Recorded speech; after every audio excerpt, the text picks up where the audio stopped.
अस्सलाम वालेकुम। आज हम लोगों ने जौन सा है एंडोक्राइनोलॉजी करनी है। एंडोक्राइनोलॉजी में पेज नंबर हमारे पास 128 है। इसमें पॉइंट नंबर 94 है। इसमें क्या लिखा हुआ है कि लाइपोजेनेसिस और साथ में glycolysis is a function of which hormone, तो वो आपके पास इंसुलिन होता है। ठीक है, इंसुलिन जौन सा होता है वो कर क्या रहा होता है। इंसुलिन जौन सा होता है सिंपल कार्बोहाइड्रेट्स को कॉम्प्लेक्स कार्बोहाइड्रेट्स के अंदर चेंज कर रहा होता है। ठीक है, जिस तरह आपके पास ग्लूकोज होता है, ग्लूकोज को ये ग्लाइकोजन के अंदर कन्वर्ट कर रहा होता है। ठीक है, साथ में आपके पास अमाइनो एसिड्स को ये प्रोटीन्स में कन्वर्ट कर रहा होता है। ठीक है, और फैट सिंथेसिस हार्मोन होता है जो इंसुलिन होता है। ग्रोथ हार्मोन की बात कर लें तो जो ग्रोथ हार्मोन होता है ये आपके पास ग्लूकोज की अपटेक फ्रॉम द सेल्स वो कम करता है, तो ग्लूकोज आपके पास ब्लड में ज़्यादा हो जाएगा। ब्लड में ज़्यादा हो जाएगा, इस वजह से glucose is growth hormone is a diabetogenic hormone. साथ में ये लाइपोलिसिस करवाता है, लिपिड्स की ब्रेक डाउन करवा रहा है। प्रोटीन सिंथेसिस आपके पास मसल में ये ज़्यादा करवाता है, इसी वजह से which leads to increase lean body mass. फिर आपके पास ADH आ जाता है। जो ADH होता है वो वाटर की रीअब्जॉर्प्शन को ज़्यादा करवाता है by acting on the principal cells in the kidney, collecting ducts के ऊपर ज़्यादातर एक्ट करता है। ठीक है, फिर हमारे पास आ जाता है एल्डोस्टेरॉन।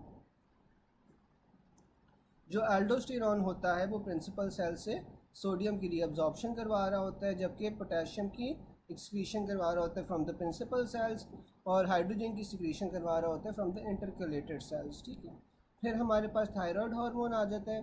जो थायराइड हार्मोन है ये ग्लूकोनियोजेनेसिस को इंक्रीज़ करवा रहा होता है। ठीक है, यानी कि ग्लूकोज की प्रोडक्शन को ज़्यादा करवा रहा होता है फ्रॉम अदर सोर्सेज। साथ में ये ग्लाइकोजन जीनोलाइसिस करवा रहा होता है, ग्लाइकोजन की ब्रेक डाउन करवा रहे हैं ताकि ग्लूकोज आपका बॉडी में ज़्यादा प्रोड्यूस होना शुरू हो जाए। लाइपोलिसिस करवाएगा। ओवरऑल इफेक्ट इसीलिए आपके पास कैटाबॉलिक होता है। ठीक है, as to meet the increase body requirements. तो जब थायरोटॉक्सिकोसिस होती है तो आपके पास वो एक हाइपर एक्टिव स्टेट होती है, उसमें बॉडी की जो रिक्वायरमेंट होती है फॉर ग्लूकोज या फॉर एनर्जी वो ज़्यादा हो जाती है। तो इस वजह से आपके पास ग्लूकोज एक तो प्रोड्यूस हो रही है फ्रॉम अदर सोर्सेज, साथ में आपके पास ग्लाइकोजिनोलाइसिस हो रहा है ताकि और ग्लूकोज बन सके, और लिपिड्स की ब्रेक डाउन हो रही है। बोन मैचुरेशन होती है इसमें, जो आपके पास thyroxine changes chondrocytes into osteocytes, maturation of CNS in perinatal period, many actions as sympathetic nervous system. तो ये आपके पास जो थायराइड हार्मोन है ये आपके पास सिंपैथेटिक नर्वस सिस्टम की एक्टिवेशन वाले काम करवाता है, जैसे कि BMR को इंक्रीज़ करवा दिया, हार्ट रेट को इंक्रीज़ करवा दिया।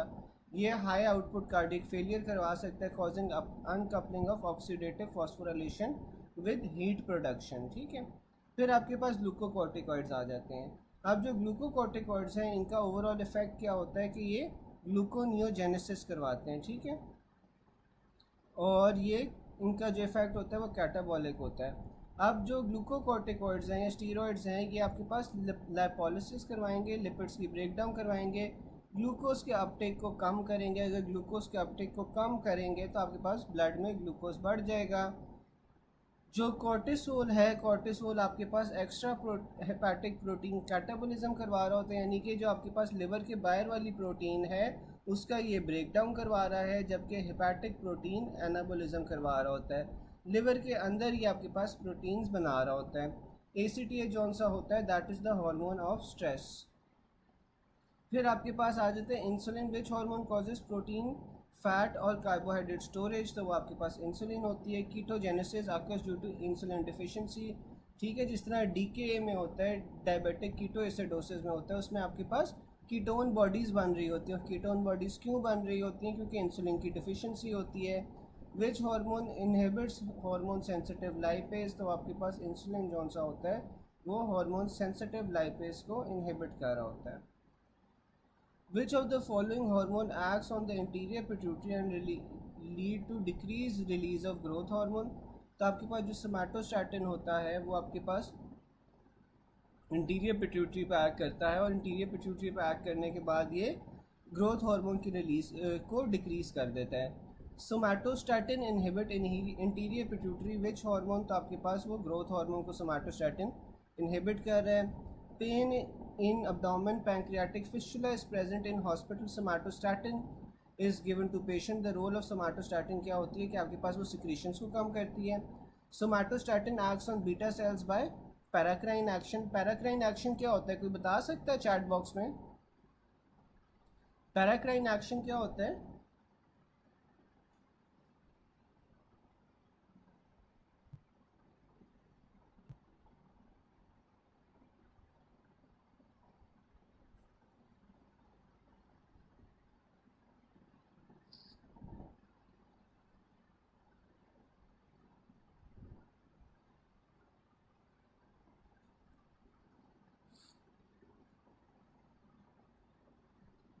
चैट बॉक्स में बता सकते हैं कि पैराक्राइन एक्शन क्या होता है?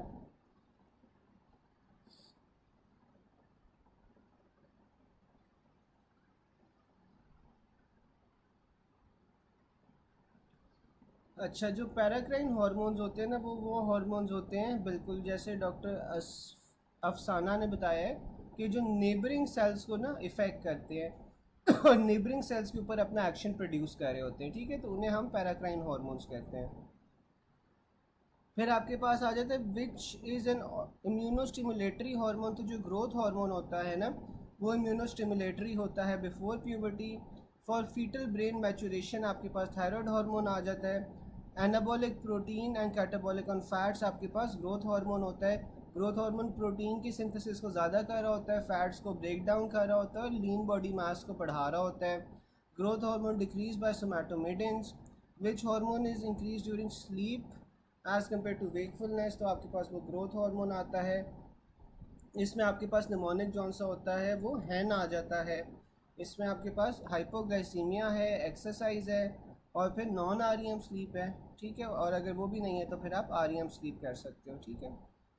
फिर if option of growth hormone somatotrophin is not in the option, prefer cortisol, ठीक है। फिर हमारे पास थायराइड हार्मोन्स आ जाते हैं। Thyroid hormone use for adjuvant therapy for depression. तो आप थायरॉक्सिन जौन से होते हैं ना, थायरॉक्सिन को एज एन एडजुवेंट थेरेपी देते हो फॉर डिप्रेशन, ठीक है, क्योंकि जो डिप्रेशन वाले मरीज़ होते हैं उनके अंदर आपके पास जो सारा मेटाबॉलिज्म होता है वो कम हो जाता है, ठीक है, और उनका जो बॉडी मास है वो भी बढ़ जाता है, बीएमआई कम हो जाता है। तो इस वजह से आप एज एन एडजुवेंट देते हो इससे आप डिप्रेशन के अंदर, ताकि आपका जो बॉडी मास है वो कम हो सके, आपका बीएमआई ज़्यादा हो सके, तो इस वजह से आप थायरॉक्सिन देते हो। Metabolic action of thyroid hormone eight normal physiological levels क्या होते हैं कि ये प्रोटीन की सिंथेसिस को बढ़ा रहा होता है जो थायराइड हार्मोन है। फिर आपके पास मेलाटोनिन आ जाता है। Anti gonadotropic releasing hormone released in dark is melatonin. तो जो मेलाटोनिन होता है ना, एक तो ये देख लो कि ये एंटी गोनाडोट्रोफिन होता है, ठीक है, ये आपके पास जो गोनाड्स होते हैं उनकी सिक्रीशन को, या जीएनआरएच की सिक्रीशन को कम कर रहा है, और साथ में ये डार्क में रिलीज़ होता है जो मेलाटोनिन होता है। फिर उसके बाद आ जाता है triglycerides in plasma are hydrolysed by lipoprotein lipase. अब जो ट्राइग्लिसराइड्स होते हैं प्लाज्मा के अंदर वो आपके पास हाइड्रोलाइज हो रहे हैं लाइपोप्रोटीन लाइपेज से। जो लाइपोप्रोटीन लाइपेज है वो ट्राइग्लिसराइड्स का ब्रेक डाउन करवा देगा into 3 fatty acids and 1 glycerol molecule. Cardiac contractility will be affected by which hormone the most. तो आपके पास ग्लूकागॉन जौन सा है वो कार्डियक कॉन्ट्रैक्टिलिटी को इफेक्ट करता है, उससे ज़्यादा करता है, ठीक है। Which are the following is thermogenic hormone. तो आपके पास प्रोजेस्ट्रॉन जौन सा होता है वो थर्मोजेनिक होता है, वो आपके पास जो बॉडी टेम्परेचर है उसे राइज करवा रहा होता है। Hormone causes glycogenolysis. तो जो ग्लाइकोजिनोलाइसिस आपके पास करवा रहा है वो आपके पास ग्लाइकोजन का ब्रेकडाउन, अब आपके पास थायराइड हार्मोन होता है, ठीक है। थायराइड हार्मोन जौन सा होता है वो ग्लाइकोजन का ब्रेकडाउन करवा रहा होता है, ग्लूकोज को ज़्यादा कर रहा होता है। Growth hormone levels increase in which of the following will decrease. तो आपके पास अमाइनो एसिड्स कम हो जाएंगी क्योंकि अमाइनो एसिड्स आपके पास प्रोटीन्स के अंदर कन्वर्ट होना शुरू हो जाएंगे। बोन ग्रोथ आपके पास ग्रोथ हार्मोन करवा रहा होता है। एक्स्ट्रा हेपेटिक प्रोटीन एनाबोलिज्म और एक्स्ट्रा हेपेटिक कैटाबोलिज्म आपके पास कोर्टिसोल करवा रहा होता है। मायो कॉन्ट्रैक्टिलिटी या हार्ट की कॉन्ट्रैक्टिलिटी को ग्लूकागॉन इंक्रीज कर रहा होता है। Effect of insulin adipose tissue में क्या होता है कि वो लाइपोप्रोटीन लाइपेज को बढ़ा रहा होता है। Inflammatory response decrease by glucocorticoids. जो आपके पास ग्लूकोकॉर्टिकॉइड्स होते हैं स्टीरॉयड्स होते हैं, ये इन्फ्लेमेशन को कम करेंगे। Most important hormone involved in gluconeogenesis, तो आपके पास वो कॉर्टिसोल होता है।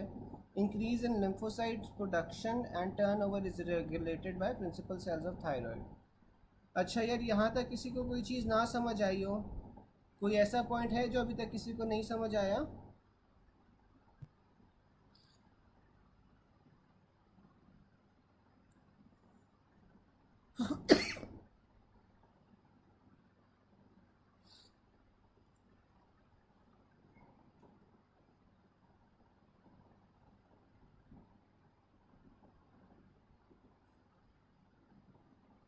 बाकी कोई ऐसा पॉइंट है जो किसी को नहीं समझ आया हो?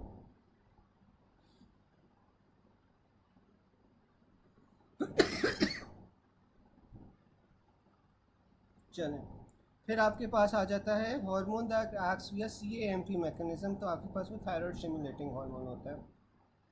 अब इसमें जौन सा है ना, उसने सबसे पहले बताया हुआ है वो हार्मोन्स जो CAMP मैकेनिज्म के थ्रू एक्ट करते हैं, ठीक है। तो जो CAMP मैकेनिज्म के थ्रू एक्ट कर रहे हैं उसका निमोनिक है आपके पास फ्लैट चैम्प, ठीक है। F से आपके पास आ रहा है FSH, LH, ACTH, TSH, CRH, HCG, ADH और पैराथायरॉयड हार्मोन। फिर वो हार्मोन जो IP3 मैकेनिज्म के साथ एक्ट करते हैं उनका निमोनिक है गोट हैग। तो G से आपके पास गोनाडोट्रोफिक रिलीजिंग हार्मोन, O से ऑक्सीटोसिन, A से ADH, T से आपके पास थायराइड रिलीजिंग हार्मोन। फिर आपके पास H से आ गया हिस्टामिन, एंजियोटेंसिन 2 और गैस्ट्रिन। गोट हैग आपके पास IP3 वाले हार्मोन्स का निमोनिक है। फिर स्टीरॉयड हार्मोन मैकेनिज्म, जिनका आपके पास जो स्टीरॉयड हार्मोन्स होते हैं उसका क्या निमोनिक है पैट कैट ऑन टीवी। पेट में आपके पास आ जाएगा प्रोजेस्ट्रॉन, ईस्ट्रोजन, टेस्टोस्टेरोन। कैट में आपके पास आ जाएगा कोर्टिसोल, एल्डोस्टेरोन, थायराइड हार्मोन और फिर वी से विटामिन डी। फिर आपके पास टायरोसिन काइनेज आ जाता है। जो टायरोसिन काइनेज की एक्टिवेशन करवा रहे होते हैं उसमें आ जाता है ग्रोथ प्रोडक्ट्स, ठीक है। इंसुलिन आ गया, इंसुलिन ग्रोथ लाइक फैक्टर आ गया। फिर आपके पास ग्रोथ हार्मोन आ गया और प्रोलैक्टिन आ गया, ठीक है। फिर आपके पास आ जाता है CGMP, तो इसमें है बैड ग्रैम्पा। इसमें B से आपके पास आ रहा है BNP, A से आ रहा है ANP और फिर नाइट्रिक ऑक्साइड। ये आपके पास जौन से हैं ये CGMP से एक्ट कर रहे होते हैं। फिर which of the following hormone acts through CGMP mechanism, तो जो CGMP वाले थे वो ANP, BNP और नाइट्रिक ऑक्साइड थे, और जो CAMP वाले थे उसका निमोनिक था flat champ. Which of the following hormone acts to CAMP, तो इसमें FSH, LH आ जाते हैं, ठीक है। और फिर आपके पास steroid hormones act on target cells by, तो जो स्टीरॉयड हार्मोन्स है ना वो आपके पास एक्टिवेशन ऑफ जीन्स के थ्रू टारगेट सेल्स पे एक्ट कर रहे होते हैं। CAMP second messenger system acts through receptors. G protein mediated phospholipase C results in intracellular increase of calcium, ठीक है। फिर आपके पास आ जाता है जो आपके पास एड्रीनल कॉर्टेक्स होती हैं उसकी कौन कौन सी लेयर्स होती हैं, तो सब इसका निमोनिक GFR है। सबसे बाहर आपके पास जोना ग्लोमेरुलोसा होगी, फिर फेसिकुलाटा होगी, फिर रेटिकुलारिस होगी, ठीक है। अब जो ग्लोमेरुलोसा है उसने आपके पास मिनरलोकॉर्टिकॉइड्स रिलीज़ करवाने हैं, प्राइमरीली एल्डोस्टेरॉन। जो जोना फेसिकुलाटा है उसने ग्लूकोकॉर्टिकॉइड्स रिलीज़ करवाने हैं, प्राइमरीली कोर्टिसोल। और जो जोना रेटिकुलरिस है उसने एंड्रोजन्स रिलीज़ करवाने हैं जिसमें आपके पास डाईहाइड्रो एपी एंडोस्टेरॉन और एंडोस्टेरॉन आ जाता है। GFR corresponds with salt, mineralocorticoids, sugar, glucocorticoids and sex androgens. The deeper you go the sweeter it gets, ये एक और निमोनिक उसने बताया हुआ है। Zona glomerulosa of adrenal gland controls secretion of which of the following hormones, तो आपके पास वो एल्डोस्टेरॉन को कंट्रोल कर रहे होते हैं। Regarding zona fasciculata of adrenal आपके पास स्टिमुलेट कैसे होते हैं, स्टिमुलेट ये आपके पास ACTH के होता है। Physiological effect of cortisol occurs on which hormones, तो आपके पास वो ग्लूकागॉन और एपिनेफ्रिन के ऊपर एक्ट कर रहा होता है जो कोर्टिसोल होता है। Principal steroid secreted by fetal adrenal cortex आपके पास कौन सा होता है, डाईहाइड्रो एपी एंडोस्टेरॉन होता है, ठीक है। यहाँ तक किसी को कोई चीज़ ना समझ आई हो यार, यहाँ तक किसी को कोई चीज़ ना समझ आई हो, कोई पॉइंट?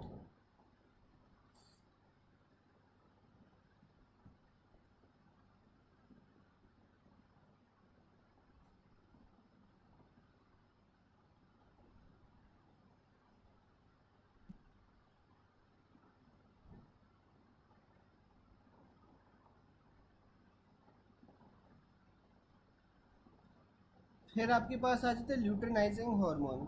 जो ल्यूटेनाइजिंग हार्मोन है ना, वो आपके पास एक्ट कर रहा होता है लीडिंग सेल्स पे, ठीक है। ल्यूटेनाइजिंग हार्मोन लीडिंग सेल्स पे एक्ट कर रहा होता है और ये टेस्टोस्टेरोन प्रोड्यूस कर रहा होता है, ठीक है। जबकि आपके पास जो FSH है, FSH आपके पास सर्टोली सेल्स पे एक्ट कर रहा होता है टू मेंटेन स्पर्मेटोजेनेसिस, ठीक है। तो LH जो सा है लीडिक सेल्स पे एक्ट कर रहा है और लीडिक सेल्स आपके पास टेस्टोस्टेरोन बना रहे हैं। जबकि जो FSH है, FSH आपके पास सर्टोली सेल्स के ऊपर एक्ट करता है और सर्टोली सेल्स स्पर्मेटोजेनेसिस को मेंटेन करते हैं, ठीक है।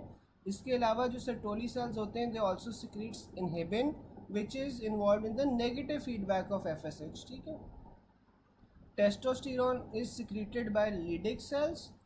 लीडिक सेल ट्यूमर में आपके पास रेंकीस क्रिस्टल्स आ जाते हैं। जो सर्टोली सेल्स हैं act through blood testis barrier, ठीक है। जो सर्टोली सेल्स होते हैं वो एक्ट करते हैं ब्लड टेस्टिस बैरियर। फिर आपके पास आ जाता है FSH is inhibited in males by inhibin.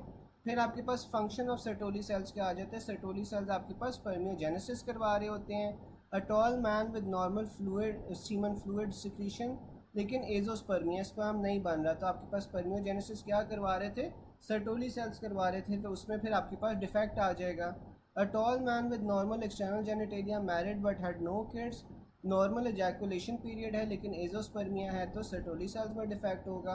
A 6-year-old girl breast development and vaginal spotting on examination, कोई हेयर डेवलपमेंट नहीं है, ओवेरियन मास आपको मिल रहा है, तो ये आपके पास सर्टोली लीडिक सेल ट्यूमर आ जाएगा। A young mail with normal external genitalia having azoospermia, तो आपके पास ये सर्टोली सेल्स का डिफेक्ट है। फिर आपके पास आ रहे सर्टोली आपके पास क्या प्रोड्यूस कर रहे होते हैं, मुलेरियन इनहिबिटरी फैक्टर प्रोड्यूस कर रहे होते हैं जो सर्टोली सेल्स होते हैं, ठीक है। इसलिए जो आपके पास मुलेरियन डक्ट होती है वो मेल्स के अंदर जौन सी होती है वो रिग्रेस कर जाती है, क्योंकि जो सर्टोली सेल्स होते हैं वो आपके पास मुलेरियन इनहिबिटरी फैक्टर को रिलीज करवा रहे होते हैं, ठीक है। फिर आपके पास आ जाता है स्पर्मेटोजेनेसिस इज स्टिमुलेटेड बाय, तो जो स्पर्मेटोजेनेसिस होती है वो आपके पास FSH से और टेस्टोस्टेरोन से जौन सी होती है वो स्टिमुलेट हो रही होती है। A man with azoospermia investigation of choice, फिर आपके पास क्या हो गया, आप FSH और LH करवाओगे। फिर आ जाता है which hormone stimulates the release of FSH and LH, आपके पास GnRH। अब GnRH जौन सा है वो आपके पास FSH और LH को स्टिमुलेट करेगा और FSH और LH ने जाके आपके पास लीडिक और सर्टोली सेल्स के ऊपर एक्ट करना है। LH जौन सा होता है वो लीडिक सेल्स के ऊपर एक्ट करेगा, वो टेस्टोस्टेरोन रिलीज़ करेंगे। जो FSH है वो आपके पास सर्टोली सेल्स के ऊपर जाके एक्ट करेगा जो कि स्पर्मियोजेनेसिस करवाएंगे, ठीक है। फिर आपके पास आ जाता है function of LH before ovulation is convert most granulosa cells into lutein cells. Conversion of testosterone to 17 beta estradiol in granulosa occurs under the influence of FSH. During lactation, amenorrhea occurs due to inhibition of GnRH. Hormone responsible for development of internal genitals in males आपके पास क्या होता है, testosterone होता है। Which hormone is converted to its active form at target tissue with the help of 5-alpha reductase, तो आपके पास ये टेस्टोस्टेरोन होता है। Inhibition of which enzyme in the steroid hormone synthetic pathway reduces the size of prostate, तो आपके पास ये 5-alpha रिडक्टेज होती है। Hormone converted to estradiol by which hormone, testosterone आपके पास ईस्ट्राडायोल में किस तरह कन्वर्ट हो रही होती है, FSH से, ठीक है। Function and development of seminiferous tubules require FSH and androgens. Motility sperm की आपके पास कहाँ पे शुरू हो जाती है, एपिडिडमस में शुरू हो जाती है मोटिलिटी स्पर्म की। फिर a 6-year-old girl has history of 2 weeks of abdominal pain. She is taller than her peers. Physical exam shows breast development, abdominal distension, axillary and pubic hair development. Blood is present at the interosseous and pelvic exam is attempted but cannot be accomplished. Abdominal ultrasound में आपको क्या मिल रहा है, ovarian मास मिल रहा है, तो ये आपके पास ग्रैनुलोसा थीका सेल ट्यूमर होगा। जो लोएस्ट टेस्टोस्टेरोन लेवल्स होते हैं वो प्री स्कूल बच्चों में प्रेजेंट होते हैं। अच्छा गाइज़, यहाँ तक किसी को कोई चीज़ ना समझ आई हो, कोई पॉइंट एक्सप्लेन करना हो तो आप लोग यहाँ मुझे बता दो, मैं एक्सप्लेन कर देता हूँ।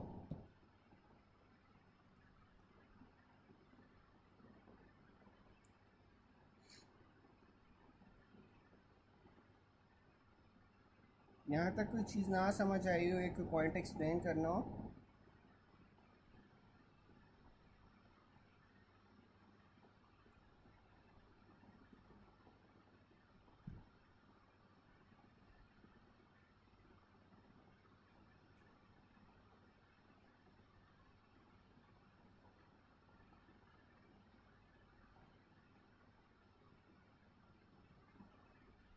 चले मैं आपसे कुछ सवाल पूछ लेता हूँ। चले अब आप मुझे ये बता सकते हो कि जो आपके पास पेशेंट आया है उसे एजोस्पर्मिया है, तो एजोस्पर्मिया किन सेल्स के डिफेक्ट की वजह से होता है? एजोस्पर्मिया किन सेल्स की डिफेक्ट की वजह से होगा?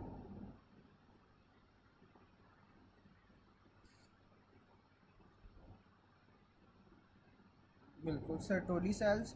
अच्छा अब मुझे ये बता सकता है कोई कि एजोस्पर्मिया है, सर्टोली सेल्स का डिफेक्ट है, तो इसमें इन्वेस्टिगेशन ऑफ चॉइस क्या होगी?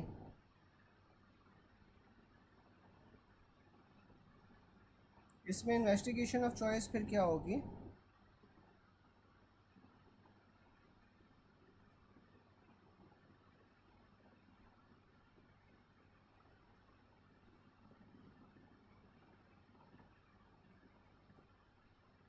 FSH और LH होगी, ठीक है।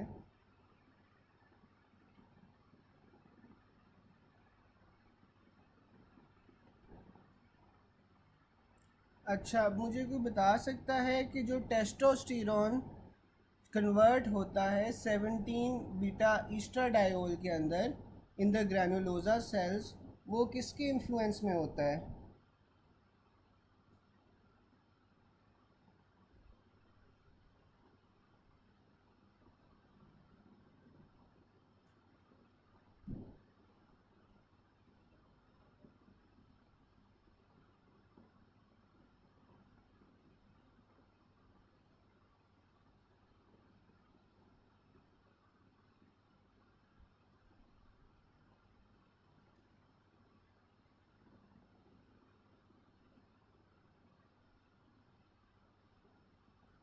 बिल्कुल FSH के। अच्छा मुझे ये कोई बता सकता है कि जो टेस्टोस्टेरोन आपके पास 17 बीटा ईस्ट्राडायोल के अंदर कन्वर्ट हो रहा है, इसके अंदर एंजाइम कौन सा रिस्पॉन्सिबल होता है? इसमें एंजाइम कौन सा रिस्पॉन्सिबल होगा?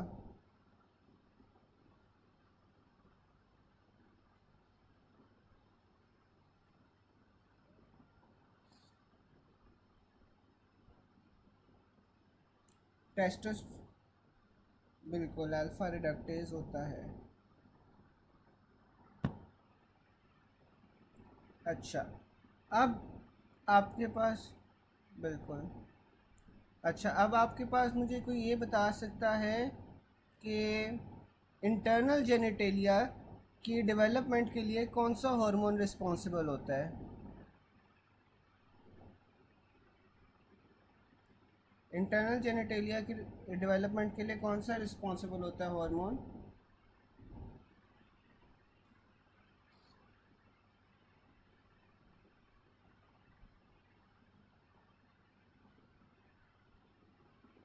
टेस्टोस्टेरोन बिल्कुल। चले और मुझे कोई ये बता सकता है कि ये जो मुलेरियन इनहिबिटरी फैक्टर होता है, मुलेरियन इनहिबिटरी फैक्टर आपके पास कहाँ से रिलीज़ हो रहा होता है? मुलेरियन इनहिबिटरी फैक्टर कहाँ से रिलीज़ हो रहा होता है?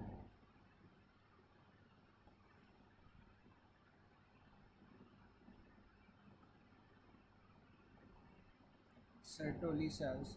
अच्छा जो टेस्टोस्टेरोन का एक्टिव फॉर्म होता है उसे हम क्या कहते हैं? टेस्टोस्टेरोन के एक्टिव फॉर्म को क्या कहते हैं?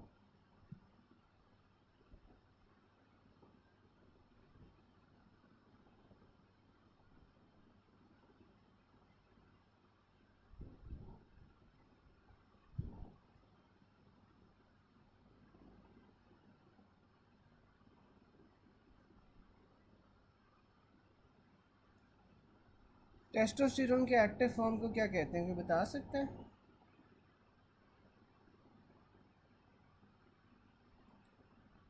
बिल्कुल, डाईहाइड्रोटेस्टोस्टेरॉन। और ये जो टेस्टोस्टेरॉन से टेस्टोस्टेरॉन में कन्वर्जन होती है, ये आपके पास कैसे होती है? कौन सा एंजाइम रिस्पॉन्सिबल होता है टेस्टोस्टेरॉन से डाईहाइड्रोटेस्टोस्टेरॉन में कन्वर्ट करने के लिए?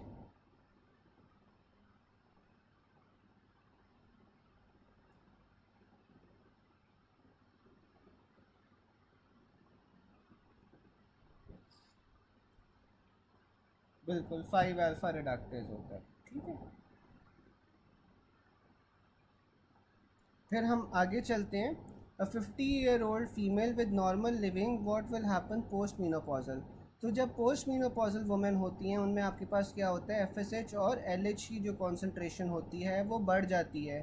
ठीक है, पॉलीसिस्टिक ओवेरियन डिजीज़ के अंदर आपके पास क्या होता है, आपको एलएच की ratio as compare to FSH ज़्यादा मिलती है। एलएच की कॉन्सेंट्रेशन आपके पास ज़्यादा होगी तो आपके पास increased amount of testosterone produce होगा। Increased amount of testosterone produce होता है पॉलीसिस्टिक ओवेरियन डिजीज़ के अंदर, तो इस वजह से आपके पास मेल वाले करेक्टरिस्टिक्स आना शुरू हो जाते हैं। हर्सूटिज़म आ जाएगा, डीपनिंग ऑफ वॉइस आ जाएगी, एक्नी आ जाएगा, ये सारे फीचर्स आना शुरू हो जाते हैं। फिर आपके पास फीमेल विद हॉट फ्लशेस अगर आ जाती है तो उसमें एफएसएच और एलएच बड़े होते हैं। मीनोपॉज में आपके पास जॉनसन, हाँ बिल्कुल डॉक्टर जोया जिस तरह बता रही हैं कि इसमें एलएच भी इंक्रीज़ होता है और साथ में इंसुलिन के लेवल्स भी इंक्रीज़ हो रहे होते हैं पॉलीसिस्टिक ओवेरियन डिजीज़ में। और मीनोपॉज के अंदर आपके पास ईस्ट्रोजन कम हुआ होता है और ईस्ट्रोजन को ज़्यादा करने के लिए आपके पास एफएसएच और एलएच के लेवल्स आपके पास बढ़ रहे होते हैं। एन 18-year-old गर्ल, हाइट इसकी 150 सेंटीमीटर है, वेट 70 kg है, hair distribution on body FSH 122 है, एलएच आपके पास 40 है, तो ये आपके पास पॉलीसिस्टिक ओवेरियन डिजीज़ का सिनेरियो है। लेकिन इसमें जो आपके पास वैल्यूज़ है ना वो थोड़ी सी गलत है। इसमें एलएच और एफएसएच की जो रेशो है वो 3:1 होनी चाहिए और एक्चुअली एलएच इसमें बड़ा होना चाहिए, ना कि एफएसएच। ठीक है, फिर postmenopausal findings her decrease oestrogen, increase FSH और LH. A 48-year-old lady presented with amenorrhoea for 8 months, reason for menopause आपके पास क्या होगा, लो ईस्ट्रोजन होता है, हाई एफएसएच और एलएच होता है। Which of the following anti androgen is use for the treatment of hirsutism? तो आपने सिप्रोटेरोन एसीटेट जौन सा है ना वो एक एंटी एंड्रोजन है जो आप हिर्सुटिज्म की ट्रीटमेंट में देते हो। फिर आपके पास आ जाता है during lactation ovulation is inhibited because of inhibition of GnRH by prolactin. तो आपके पास लैक्टेशन के दौरान जौन सा होता है ओव्यूलेशन नहीं हो रही होती ना। ओव्यूलेशन क्यों नहीं हो रही होती? क्योंकि जो जीएनआरएच है वो आपके पास इनहिबिट होता है बाय प्रोलैक्टिन। ठीक है, लैक्टेशन के अंदर प्रोलैक्टिन के लेवल ज़्यादा हो रहे होते हैं, प्रोलैक्टिन के लेवल ज़्यादा होंगे तो वो जीएनआरएच को इनहिबिट कर देगा। और जीएनआरएच आपके पास हाइपोथैलेमस से रिलीज़ होता है, वो हाइपोथैलेमस से रिलीज़ होके इंटीरियर पिट्यूटरी को स्टिमुलेट करता है to produce FSH and LH. तो फिर आपके पास जब एफएसएच और एलएच नहीं बनेगा तो आपके पास ओव्यूलेशन नहीं हो पाएगी।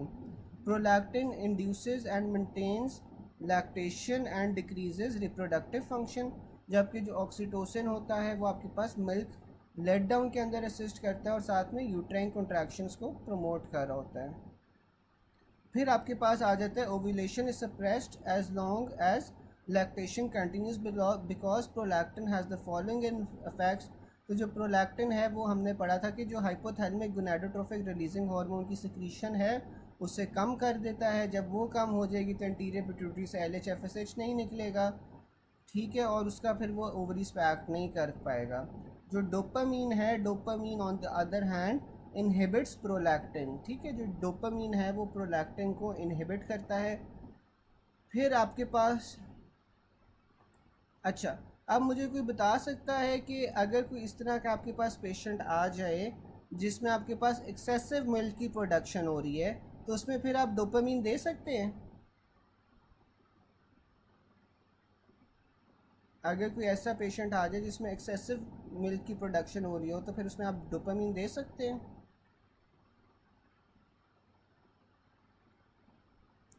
फिर आपके पास आ जाता है लैक्टोजेनेसिस। जो लैक्टोजेनेसिस है वो आपके पास कौन कौन से अब हार्मोन्स करवा रहे हैं? एक आपके पास कोर्टिसोल इन्वॉल्व होता है, ऑक्सीटोसिन इन्वॉल्व होता है और प्रोलैक्टिन इन्वॉल्व होता है। ठीक है, lactation causes suppression of gonadotrophin releasing hormone by prolactin. फिर आपके पास जौन सा है मिल्क सिक्रीशन फ्रॉम ब्रेस्ट। जो मिल्क सिक्रीशन फ्रॉम ब्रेस्ट है वो आपके पास किस तरह होती है, प्रोलैक्टिन से हो रही होती है। इन चाइल्ड बर्थ आपके पास oxytocin works by positive feedback. ठीक है, चाइल्ड बर्थ के अंदर जो आपके पास ऑक्सीटोसिन होगा वो आपके पास यूट्राइन कॉन्ट्रैक्शंस करवाएगा which is positive feedback. Amenorrhoea during lactation is due to prolactin. फिर आपके पास आ जाता है full development and function of seminiferous tubules requires androgens and FSH. Stimulus for oxytocin release क्या होता है, जो बच्चे की सटलिंग होती है वो ऑक्सीटोसिन रिलीज़ करवाती है। Hormone required to maintain lactation आपके पास ऑक्सीटोसिन, प्रोलैक्टिन और कॉर्टिसोल आ जाता है। फिर आपके पास आता है suitable drug for pregnant women with irregular uterine contraction. आपके पास क्या होगी, ऑक्सीटोसिन होगी। Which is an example of neurohypophysial hormone. तो आपके पास वो ऑक्सीटोसिन होता है जो आपके पास न्यूरो हाइपोफिसिस से निकल रहा होता है। अच्छा, एक आपके पास ऑक्सीटोसिन होता है जो न्यूरो हाइपोफिजियल हार्मोन है। दूसरा न्यूरोफिजियल हाइपोफिजियल हार्मोन कौन सा होगा ऑक्सीटोसिन के अलावा, कोई बता सकता है?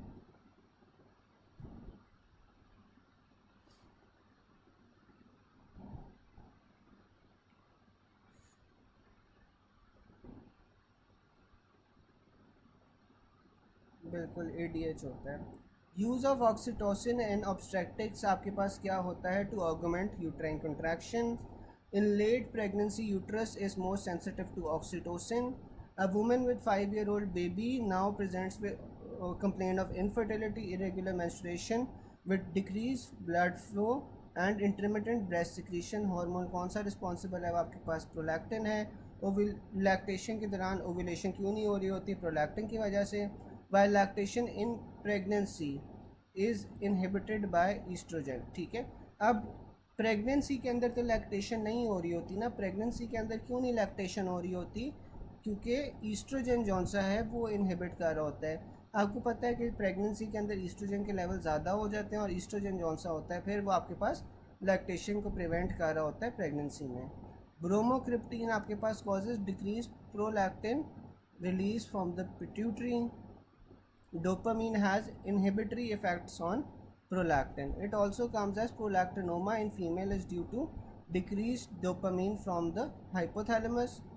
फिर आपके पास आ जाता है ऑक्सीटोसिन यूट्राइन कॉन्ट्रैक्शंस को बढ़ा रहा है। ब्रेस्ट आपके पास 15 से 20 लैक्टिफरस डक्ट्स के अंदर डिवाइड हो रहे हैं।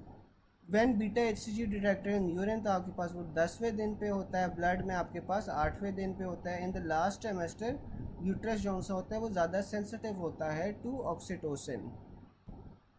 फिर आपके पास आ जाता है before ovulation maturation of follicles occur by action of FSH। तो ओव्यूलेशन से पहले पहले आपके पास FSH जो सा होता है वो फॉलिकल स्टिमुलेटिंग हार्मोन है ना, तो वो मैच्योर करवा रहा होता है फॉलिकल्स को। Maturation of follicles hormone responsible आपके पास मेनली FSH होता है, LH पार्टली होता है। ओव्यूलेशन जबकि जौन सा ना वो आपके पास LH करवा रहा होता है। यहाँ तक क्या किसी को कोई क्वेश्चन हो, यहाँ तक एनी क्वेश्चंस?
चलें, फिर आपके पास पॉइंट नंबर 202 है alveoli and lobules development in breast are mainly by progesterone.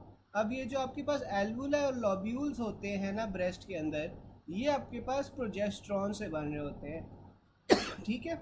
जबकि जो ईस्ट्रोजन होता है ना, ईस्ट्रोजन मेनली आपके पास जो फैटी कंपोनेंट होता है ब्रेस्ट का, वो ईस्ट्रोजन बना रहा होता है। अब ईस्ट्रोजन के बारे में बता रहा है कि इसका both negative and positive feedback effect होता है on FSH and LH secretions, ठीक है। जबकि जो प्रोजेस्टेरॉन है इसका हाल ही आपके पास नेगेटिव फीडबैक वाला इफेक्ट होता है। फिर oestrogen causes the development of breast fat deposition and secondary sexual characteristics. जो ईस्ट्रोजन होता है वो प्रेगनेंसी को मेंटेन करके रखता है, lowers the uterine threshold to contractile stimulus during pregnancy, ठीक है। तो जो ईस्ट्रोजन है वो आपके पास यूट्रस का थ्रेशोल्ड कम कर रहा होता है to contractile stimulus during pregnancy, stimulates prolactin secretion but then blocks its action on the breast, ठीक है। तो हमने पढ़ा था कि प्रेगनेंसी के अंदर आपके पास लैक्टेशन को इसीलिए ईस्ट्रोजन रोक रहा होता है क्योंकि ये प्रोलैक्टिन का जो एक्शन है ब्रेस्ट के ऊपर उसे इनहिबिट कर रहा होता है। फिर आपके पास प्रोजेस्टेरॉन आ जाता है, has negative feedback effects on FSH and LH, participates in the development of breast, maintains endometrial thickness, maintain करके रखता है प्रेगनेंसी को। ये जो प्रोजेस्टेरॉन है ये आपके पास यूट्राइन थ्रेशोल्ड को इंक्रीज करता है फॉर कॉन्ट्रैक्शन, ठीक है। फिर आपके पास estrogen variations over life span आ जाता है। रिप्रोडक्टिव एज के अंदर आपके पास ईस्ट्राडायोल आएगा when a woman is like a doll. फिर आपके पास कौन सा है, ईस्ट्रोजन इन प्रेगनेंसी आ जाता है। प्रेगनेंसी के अंदर आपके पास ईस्ट्रायोल आ जाता है जिसमें आपके पास मॉम डैड चाइल्ड आ जाता है, and that is use for congenital abnormality screening, क्योंकि जो कंजेनिटल अबनॉर्मेलिटीज़ होंगी वो प्रेगनेंसी में ही आप देखोगे ना, तो इसलिए ईस्ट्रायोल जौन सा है ये कंजेनिटल अबनॉर्मेलिटीज़ को देखने के लिए यूज़ होता है। और जो आपके पास पोस्ट मीनोपोजल है वो आपके पास ईस्ट्रोन हो जाता है when the woman become single again. और पोटेंसी की अगर बात की जाए तो ईस्ट्राडायोल जो रिप्रोडक्टिव एज में होता है वो सबसे ज़्यादा पोटेंट होता है, फिर ईस्ट्रोन आ जाता है और फिर ईस्ट्रायोल आ जाता है, ठीक है। During pregnancy softening of uterus आपके पास कौन सा हार्मोन कर रहा होता है, वो प्रोजेस्टेरॉन कर रहा होता है, ठीक है। अच्छा, मुझे कोई बता सकता है कि थर्मोजेनिक हार्मोन कौन सा होता है, कौन सा हार्मोन है जो थर्मोजेनिक होता है?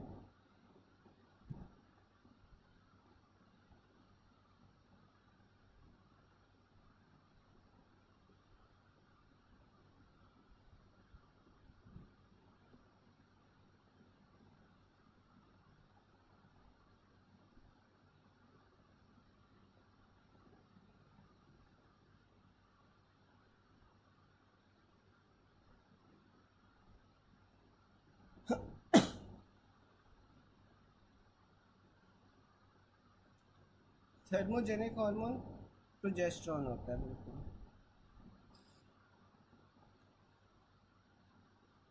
A pregnant female presented with pervaginal bleeding 6 weeks, which hormone will be low in cases of miscarriage? तो आपके पास वो प्रोजेस्टेरॉन आ जाता है। A woman during delivery is not responding to estrogen. अब वो ईस्ट्रोजन से रिस्पॉन्ड क्यों नहीं कर रही? क्योंकि आपके पास डिक्रीज ईस्ट्रोजन रिसेप्टर्स है मायोमेट्रियम में। लैक्टेशन इन प्रेगनेंसी आपके पास ईस्ट्रोजन से इनहिबिट हो रही होती है। फैट डेपोजिशन ऑफ ब्रेस्ट के अंदर आपके पास ईस्ट्रोजन आ जाता है। Progesterone containing pills, what is the mode of contraception? तो आपके पास जो प्रोजेस्टेरॉन कंटेनिंग पिल्स होती हैं उनका क्या मोड होता है ऑफ कॉन्ट्रासेप्शन, कि आपके पास एग का रिलीज़ को इनहिबिट करती हैं फ्रॉम द, जो ओव्यूलेशन होती है ना, ओव्यूलेशन को ये इनहिबिट कर रही होती है। A mother worried about her young daughter who have loss of pubic and axillary hair with secondary sexual characteristics. तो ये आपके पास मोस्ट लाइकली कॉज क्या है? डाईहाइड्रोएपीएंडोस्टेरॉन है। A female presented with weight gain, round moon face, abdominal obesity and stria. The hormone causing these symptoms is a derivative of progesterone, ठीक है। The proliferation of breast alveoli and lobules is mediated by progesterone. The most important function और progesterone क्या होता है कि endometrial thickness को maintain करके रख रहा होता है। Which of the following is the most important functions of progesterone? तो इसमें आपके पास मेंटेनेंस ऑफ एंडोमेट्रियल थिकनेस आ जाता है, फिर आपके पास सिक्रीटरी फेज आ जाता है, और फिर आपके पास डेवलपमेंट ऑफ ऑल्वुलाई एंड लॉब्यूल्स आ जाते हैं। ये आपने जौन सा है ऑर्डर याद रखना है। फिर आपके पास आ जाते हैं secretory proliferation of endometrium is done by progesterone. ठीक है, जो सिक्रीटरी फेज में होता है वो आपके पास प्रोजेस्टेरॉन होता है। To prevent endometrial carcinoma in premenopausal women on hormone replacement therapy, आपने कौन से हार्मोन्स देना है? ईस्ट्रोजन और प्रोजेस्टेरॉन देना है। Increase risk of endometrial cancer आपके पास रिड्यूस हो जाता है with the addition of progesterone. लेकिन जो एडिशन ऑफ प्रोजेस्टेरॉन है उसकी वजह से ब्रेस्ट कैंसर जो है ना उसके चांसेस बढ़ जाते हैं। यूट्राइन कैंसर आपके पास, एंडोमेट्रियल कैंसर कम हो जाएगा लेकिन ब्रेस्ट कैंसर के चांसेस बढ़ जाएंगे by the addition of progesterone. ठीक है, यहाँ तक किसी को कोई बात ना समझ आई हो?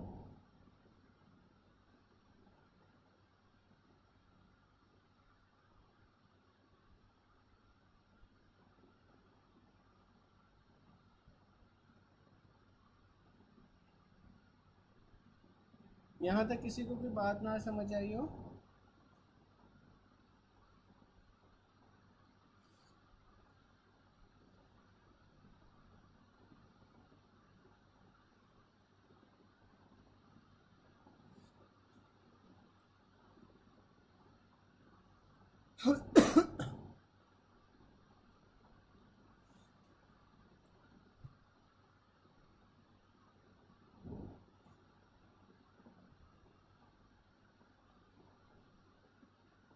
बाकी किसी को कोई चीज़ ना समझ आई हो अभी तक?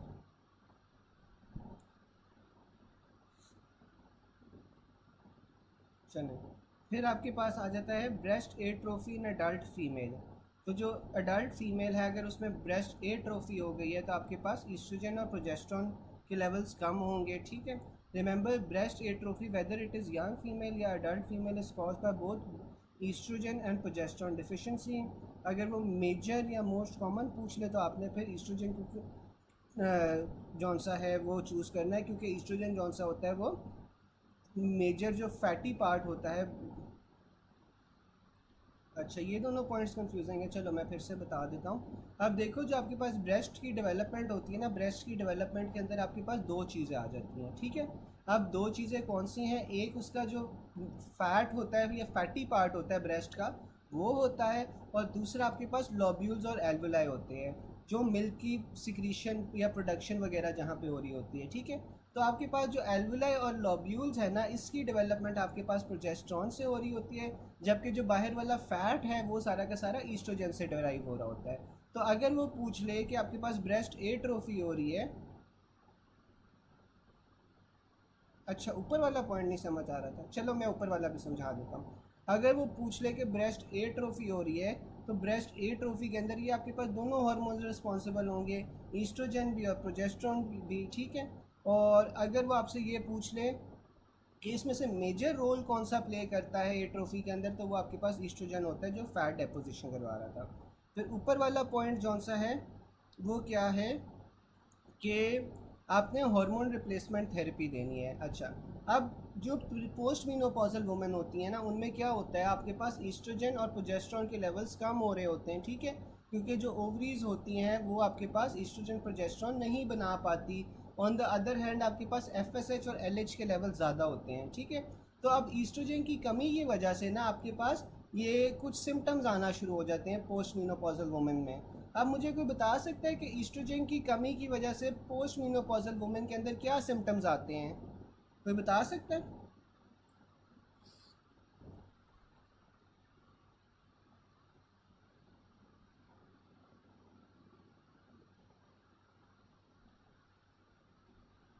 ईस्ट्रोजन की कमी की वजह से क्या सिम्टम्स आएंगे?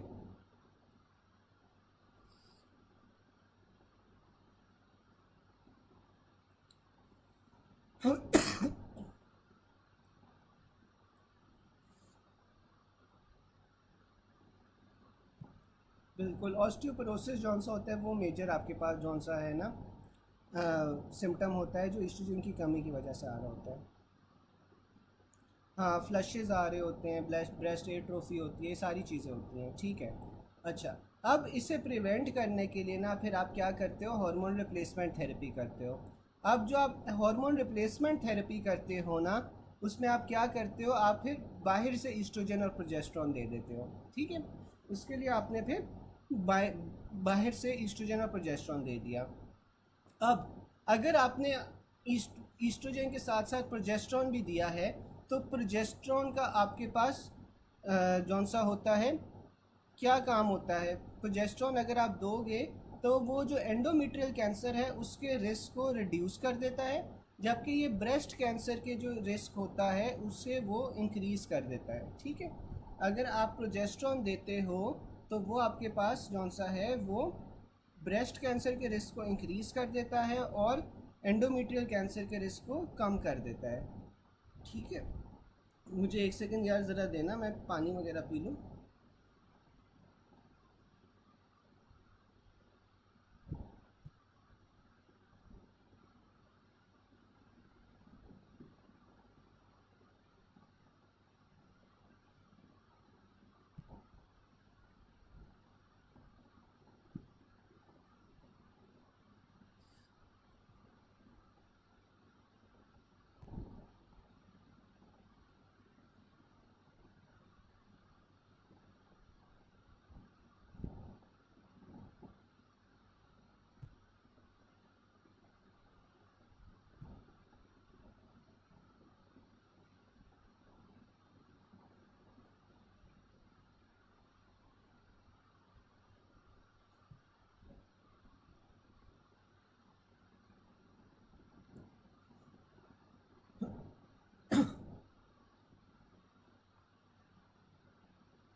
चलें, फिर आपके पास आगे आ जाता है कि इफ़ ओवेरियन साइकिल ड्यूरेशन आपके पास 21 से 23 डेज़ होती है, तो आपके पास ओव्यूलेशन कब होगी। तो इसके लिए आपने जौन सा है जो टोटल साइकिल का ड्यूरेशन है उसमें से आपने 14 को माइनस कर देना है। आप 14 को माइनस कर दोगे तो आपके पास आ जाएगा वो दिन जब आपके पास ओव्यूलेशन हुई है, तो आपके पास ये 7 to 9 डेज़ आ जाएगा। Thus, in a 28-day cycle, ovulation occurs on the 14th day.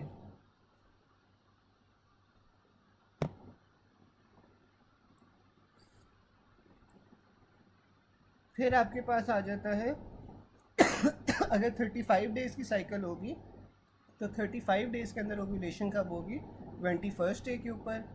The next phase after ovulation of the menstrual cycle is the luteal secretory phase. This phase always occurs from day 14 to day 28 of the cycle. oocyte at the time of ovulation आपके पास कहाँ पे होता है, secondary oocyte वाली phase में होता है।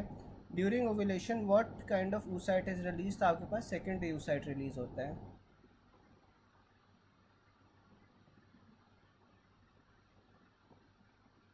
ये कौन सा पॉइंट है डॉक्टर लुबना, आप कौन से पॉइंट की बात कर रही हो।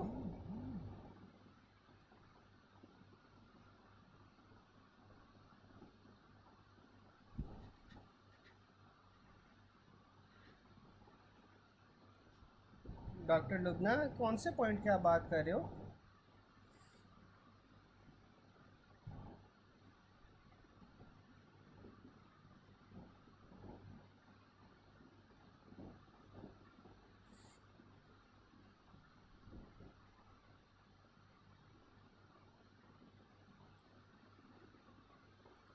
अच्छा, सेकेंड लास्ट सेकेंड पॉइंट 132।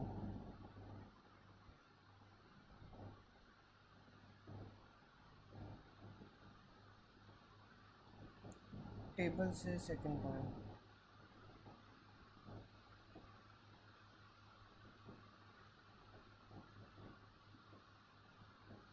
हाँ बिल्कुल, इसमें जौन सा है ना, बिल्कुल आप सही कह रहे हो डॉक्टर लुबना, इसमें जौन सा है ना आपके पास प्रोजेस्टेरॉन और ईस्ट्रोजन दोनों काम होने चाहिए। हाँ दोनों काम होने चाहिए, वहाँ पे प्रॉब्ली जो बेस्ट ऑप्शन होगा वो हाली प्रोजेस्टेरॉन का होगा, तो इस वजह से उसने प्रोजेस्टेरॉन किया हुआ है, लेकिन आप सही कह रहे हो दोनों काम होंगे।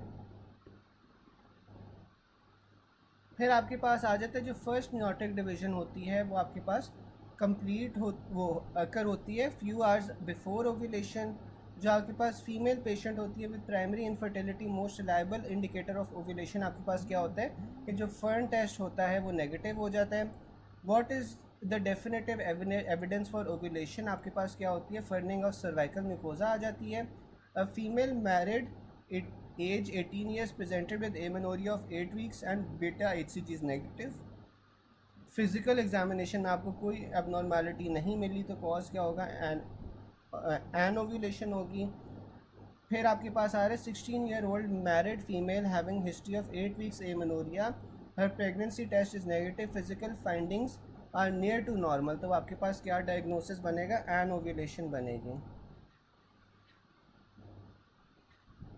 फिर आपके पास आ जाता है to confirm a pregnancy which of the following are check in urine, तो आपके पास बीटा HCG आप चेक करोगे। A lady had 28-day cycle, she has increased level of beta estradiol levels without any increase in progesterone for the last 3 days, तो आपके पास क्या होगा, ओव्यूलेशन होने वाली होगी। First stage during onset of puberty क्या होती है कि आपके पास ब्रेस्ट बर्ड की डेवलपमेंट होती है। Saw tooth appearance of glands, vacuolization आपके पास किस में हो रही होती है, सिक्रेटरी फेज के अंदर। सिक्रेटरी प्रोलिफरेशन ऑफ एंडोमेट्रियम आपके पास कब होती है, by progesterone. During ovulation which is not present, तो आपके पास वैक्यूलाइजेशन आपके पास प्रेजेंट नहीं होती। What is the definitive evidence for ovulation, आपके पास क्या होती है, फर्निंग हो जाती है सर्वाइकल म्यूकोजा की। In a female, if a female has menstrual cycle of 21 days, then ovulation आपके पास किस पे होती है, 7 डे पे। a 23-year-old female with menstrual cycle of average 28 days, on day 21st of last menstrual period, the most appropriate condition आपके पास क्या होगी, यूट्रस के अंदर secretory phase हो रहा होता है। patient on 18th day of menstrual cycle, her normal cycle is such that she ovulates on a 14th day, तो वो आपके पास अभी सिक्रीटरी फेज ऑफ साइकिल में होगी। During menstruation and parturition which layer is shed off, तो ये जो फंक्शनलिस layer होती है, यानी कि जो फंक्शनल लेयर होती है वो श्रेड ऑफ होती है। फिर आपके पास मोस्ट कॉमन कॉज ऑफ सब फर्टिलिटी क्या होता है कि सब फर्टिलिटी में आपके पास ओव्यूलेशन नहीं हो पा रही होती, फेलियर ऑफ ओव्यूलेशन होती है, ठीक है। फिर आपके पास आ रहा है during second stage of labour which is important factor, तो सेकंड स्टेज ऑफ लेबर के अंदर आपके पास अब्डोमिनल मसल्स की कॉन्ट्रैक्शन हो रही होती है, ठीक है। अच्छा, थर्ड स्टेज ऑफ लेबर के अंदर आपके पास क्या चीज़ हो रही होती है, थर्ड स्टेज ऑफ लेबर में आपके पास क्या हो रहा होता है फिर,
अच्छा, LH surge 2 days and 24 hours before ovulation के फोर्स बता दें। अच्छा, delivery of placenta, placental delivery, secretory phase.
अच्छा, अब मुझे कोई बता सकता है कि 2 days बिफोर ओव्यूलेशन आपके पास जो एलएच सर्ज होती है वो कितनी इंक्रीज़ होती है? तो मुझे बता सकता है 2 days बिफोर ओव्यूलेशन आपके पास एलएच सर्ज कितनी इंक्रीज़ हो रही होती है? 2 days बिफोर ओव्यूलेशन आपके पास एलएच सर्ज कितनी इंक्रीज़ हो रही होती है?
यार किसी को नहीं पता?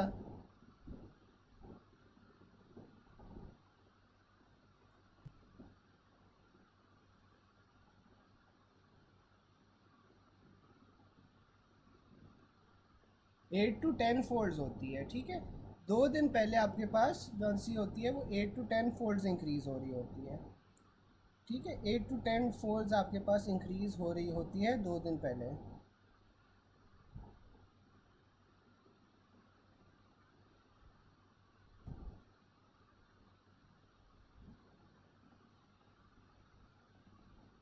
8 to 10 फोल्ड्स होती है गाइस, ठीक है। अगर 8 to 10 फोल्ड्स आपके पास नहीं ऑप्शन होगी तो फिर आप 6 to 8 कर सकते हो, लेकिन आपने प्रेफर 8 to 10 फोल्ड्स करना है 2 दिन पहले, ठीक है।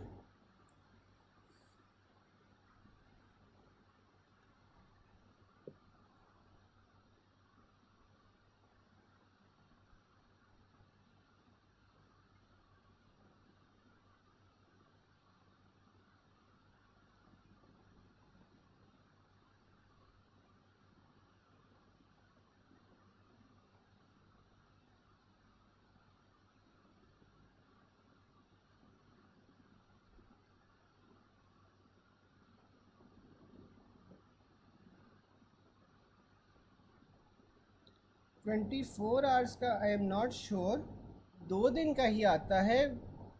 24 आवर्स वाला आई एम नॉट श्योर कि कब होती है। मैं आपको चेक करके बता दूंगा, अगर इस तरह का कोई क्वेश्चन आया हुआ और किसी और को पता है तो आप लोग बताओ। वैसे जो आपके पास होता है ना, क्या नाम है, जो 2 दिन पहले होती है वो तो आपके पास 8 to 10 होती है, ठीक है। अच्छा, उसके बाद जौन सा है एल एच सर्च 2 डेज, अच्छा ये तो वही है। एमसीक्यूज़ में देखो जिसमें आपके पास 6 to 10 होता है, हाँ देखो, अगर आपके पास ना ऑप्शन जो से हैं वो अलग अलग तरीके से आते हैं, ठीक है। तो इसमें 6 to 10 भी आ सकता है या फिर 8 to 10 भी आ सकता है, ठीक है। तो या तो वो 6 to 10 आता है या फिर वो 8 to 10 आता है, ये दोनों आपसे पास ऑप्शंस में आते हैं, ठीक है।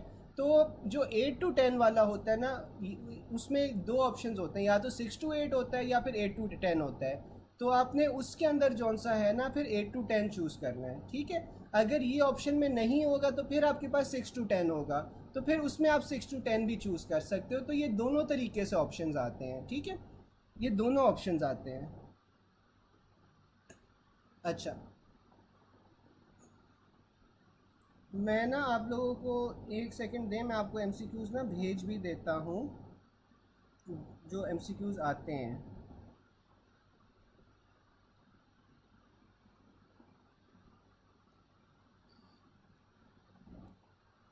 मैं आपको ग्रुप में भेजता हूँ, एक सेकंड मुझे दें।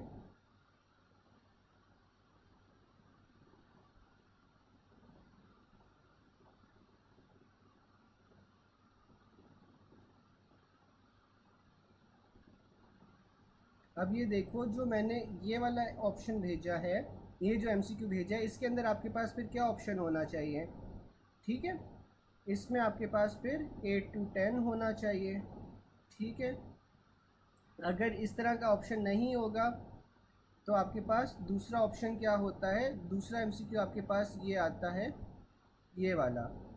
ठीक है, इसके अंदर जो दूसरा मैंने आपको एमसीक्यू भेजा है, दूसरे एमसीक्यू के अंदर हमारे पास जौन सा है वो आ जाएगा फिर 6 to 10। ठीक है, दूसरा ऑप्शन देखो, दूसरे ऑप्शन में आप फिर 6 to 10 चूज़ करोगे। ठीक है, ये दो मैंने अलग अलग तरीके से भेजे, तो इसमें आप जौन सा है 6 to 10 भी हो सकता है, 8 to 10 भी हो सकता है, तो ये दोनों तरीके से ऑप्शन आता है। ठीक है,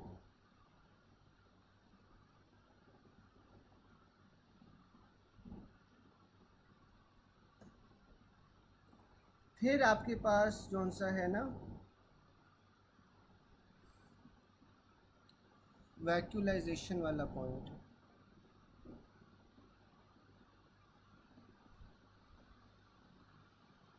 डॉक्टर सवेरा, वैक्यूलाइजेशन वाला पॉइंट कौन सा पॉइंट नंबर है यार, आप मुझे बता सकते हो इसमें?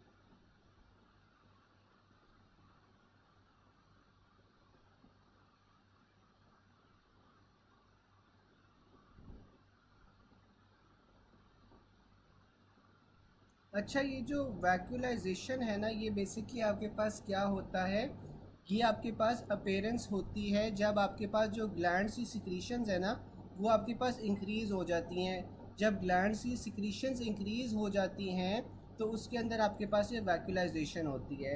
अब ये जो आपके पास सिक्रीटरी फेज़ है ना, सिक्रीटरी फेज़, इसके अंदर क्या हो रहा होता है, सिक्रीटरी फेज़ में आपके पास, अच्छा, मुझे यार कोई पहले ये बता सकता है कि जो आपके पास ये साइकिल होती है, साइकिल के अंदर आपके पास कौन कौन से फेजेस होते हैं? साइकिल के अंदर आपके पास कौन कौन से फेजेस होते हैं? साइकिल के अंदर आपके पास कौन कौन से फेजेस होते हैं?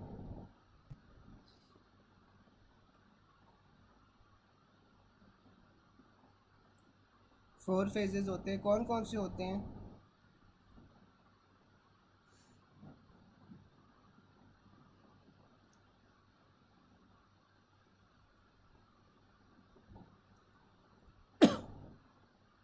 आपके पास कौन कौन से फेजेस होते हैं?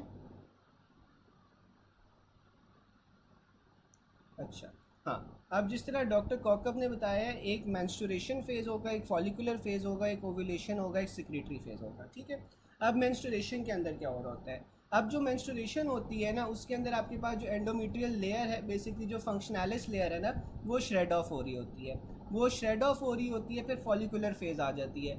जो फॉलिकुलर फेज़ होती है उसमें एफ की रिलीज़ हो रही होती है मेनली, और एफ से जौन सा है वो आपके पास क्या होता है कि जो ओवेरियन फॉलिकल्स है ना, उनकी मैचुरेशन हो रही होती है। ठीक है, ओवेरियन फॉलिकल्स आपके पास मैच्योर हो रहे होंगे। फिर ओव्यूलेशन में क्या होता है, ओव्यूलेशन के अंदर जौन सा है आपके पास ओवेरियन फॉलिकल जौन सा है वो बर्स्ट हो जाता है, बर्स्ट होकर उसमें से एग निकल जाता है, एग निकल जाता है, और ये होता है आपके पास एलिच सर्च की वजह से है। अब उसके बाद एग निकल गया है तो आपके पास सिक्रीटरी फेज़ होगा, सिक्रीटरी फेज़ में आपके पास क्या होगा कि प्रेपरेशन हो रही होगी एंडोमीट्रियम की फॉर इम्प्लांटमेंट ऑफ द फीटस। ठीक है, अगर आपके पास इम्प्लांटमेंट नहीं होती तो फिर आपके पास दोबारा से जो लेयर है, जो एंडोमीट्रियम की लेयर्स हैं, वो श्रेड ऑफ कर जाती हैं। तो ये इन शॉर्ट आपके पास 4 फेजेस आ जाती हैं, ठीक है। अब जो वैक्यूलाइजेशन का आप पूछ रहे हो ना, वैक्यूलाइजेशन आपके पास मेनली जो सा है वो सिक्रीटरी फेज में हो रही होती है, ठीक है। सिक्रीटरी फेज में आपके पास क्या होता है कि आपके पास इंक्रीज लेवल ऑफ प्रोजेस्टेरॉन जो सा होता है वो प्रोड्यूस हो रहा होता है। इंक्रीज लेवल ऑफ प्रोजेस्टेरॉन का क्या काम होता है कि वो एंडोमेट्रियल की थिकनेस को मेंटेन करके रखना है। जब एंडोमेट्रियल की थिकनेस मेंटेन होगी, उसके अंदर स्ट्रोमा की जो क्वांटिटी है वो भी ज़्यादा हो जाएगी, जो ग्लैंडुलर क्वांटिटी है वो भी ज़्यादा हो जाएगी, और इस वाले फेज को आप वैक्यूलाइजेशन कहते हो। तो वो ओव्यूलेशन वाले फेज में तो आपके पास वैक्यूलाइजेशन नहीं हो रही ना, आपके पास सिक्रीटरी फेज जो सा है उसके अंदर वैक्यूलाइजेशन हो रही होती है, ठीक है। उसमें आपके पास वैक्यूलाइजेशन हो रही होती है, जो सिक्रीटरी फेज होता है उसके अंदर आपके पास वैक्यूलाइजेशन हो रही होती है, ठीक है ना।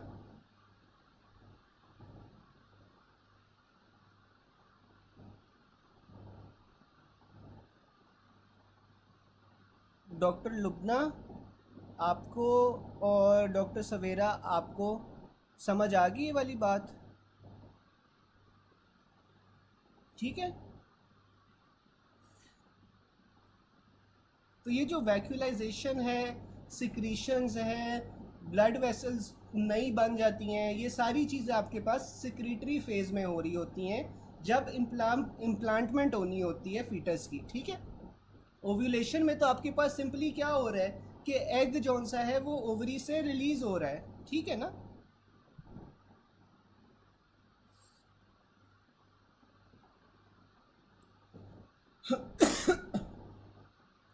During the second stage of labour which is important factor, तो अब आपके पास अब्डोमिनल मसल्स की कंट्रैक्शन आ जाती है। अच्छा, ये अब जो सेकेंड फेज ऑफ लेबर है उसमें तो अब्डोमिनल मसल्स की कंट्रैक्शन आ गई। अच्छा हाँ, अब जो आपके पास थर्ड फेज ऑफ लेबर होता है ना, थर्ड फेज ऑफ लेबर के अंदर आपके पास यूट्राइन कंट्रैक्शंस होना शुरू हो जाती हैं, ठीक है। सेकेंड फेज में आपके पास अब्डोमिनल मसल्स की कंट्रैक्शंस हो रही हैं, थर्ड फेज के अंदर आपके पास यूट्राइन जौन सी है वो कंट्रैक्शन शुरू हो जाती है। और उसमें जिस तरह आप बता रहे हैं कि जो प्लेसेंटा होता है वो प्लेसेंटा की डिलीवरी भी होती है, ठीक है, प्लेसेंटा की डिलीवरी भी होती है, और साथ में आपके पास जौन सा है जो यूट्रस है उसकी कॉन्ट्रैक्शंस होती हैं, जबकि सेकंड फेज के अंदर आपके पास अब्डोमिनल मसल्स की कॉन्ट्रैक्शन हो रही होती है, ठीक है। आपने सुना होगा कि वो प्रेगनेंसी में जौन सा होता है अब्डोमिनल मसल्स की जब कंट्रैक्शन होती है, जब फीटल किकिंग होती है, ठीक है, तो वो तब आपके पास वो सेकंड फेज ऑफ वो सेकंड स्टेज ऑफ लेबर में होता है ना, जो वो फीटल किकिंग होती है या अब्डोमिनल मसल्स की कॉन्ट्रैक्शंस होती हैं, जबकि थर्ड स्टेज में आपके पास यूट्रस की कॉन्ट्रैक्शंस होगी और प्लेसेंटा की डिलीवरी होगी फिर, ठीक है। फिर आपके पास आ जाता है hormone which triggers the onset of parturition in mother, आपके पास वो कौन सा होता है, फीटल कॉर्टिसोल होता है। The levels of which hormone remains normal during pregnancy, तो आपके पास ग्रोथ हार्मोन होता है।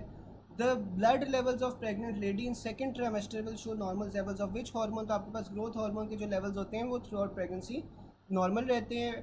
Growth hormone does not increase during pregnancy, आपके पास which hormone acts as a growth hormone instead, तो वो आपके पास ह्यूमन कोरियोनेट सोमैटोमायोट्रोफिन आ जाता है। A 43-year-old lady with 3 children and normal reproductive cycle has less chances of pregnancy as compared to a 33-year-old female. Reason क्या होगी इसमें, आपके पास inhibition of gonadotropin releasing hormone. Patient came after delivery at home with bleeding and decrease uterine tone. First drug आप कौन सी दोगे, आप oxytocin देते हो, क्योंकि ये यूट्रस के टोन को जौन सा है वो बढ़ाती है, ठीक है ना। ऑक्सीटोसिन यूट्रस के टोन को बढ़ाती है, जिस वजह से आपके पास जो ब्लीडिंग है वो रुक जाएगी फिर, ठीक है। अच्छा यार, यहाँ तक किसी को कोई क्वेश्चन हो, यहाँ तक कोई क्वेश्चन?